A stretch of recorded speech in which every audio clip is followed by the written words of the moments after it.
Boris Johnson must lead fightback. Farming chief tells PM to play EU saboteurs at own game. Boris Johnson has been warned he must strike back against the European Union as Scottish farmers battle against Brexit trade chaos, with one farming boss believing the EU is making them pay the price for leaving the bloc. Martin Kennedy, president of the National Farmers Union Scotland, was left stunned by the European Commission's attitude following a crunch meeting with the Brussels bloc earlier this month. The farming boss took part in a meeting between COPA, the body representing all the European farming unions, and COGECA, which represents European farming cooperatives, and provided Scottish farmers with the chance to speak to European Commission officials. But Mr. Kennedy was left astonished by the Commission's attitude towards Brexit after getting the impression that it is all our fault, and we now have to face the consequences.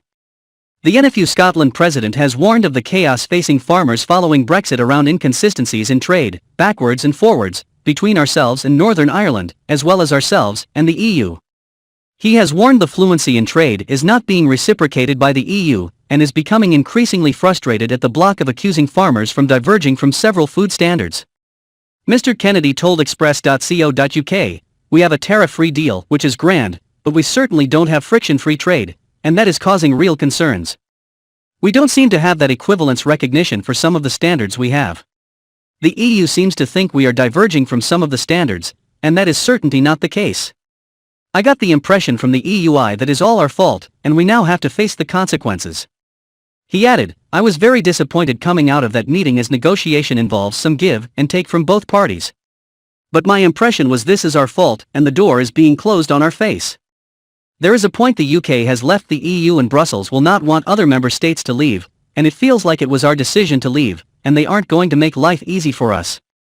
The NFU Scotland boss also explains Scottish farmers have had to jump through hoops before they can export any products, both in terms of manual checks and export health certificates, and that is what is causing export delays and friction for both the UK and Northern Ireland. However, he warned that is not being felt coming in the other direction. Mr. Kennedy has warned the farming trade and markets cannot be undermined under any circumstances, and has urged Boris Johnson to get tough with the EU to ensure this is avoided.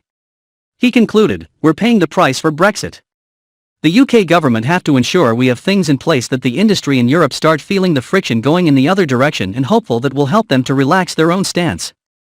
In a plea to the Prime Minister, he warned, "The message for Boris Johnson is we have fantastic trade here we want to have with Europe, but we cannot under any circumstances undermine our market now.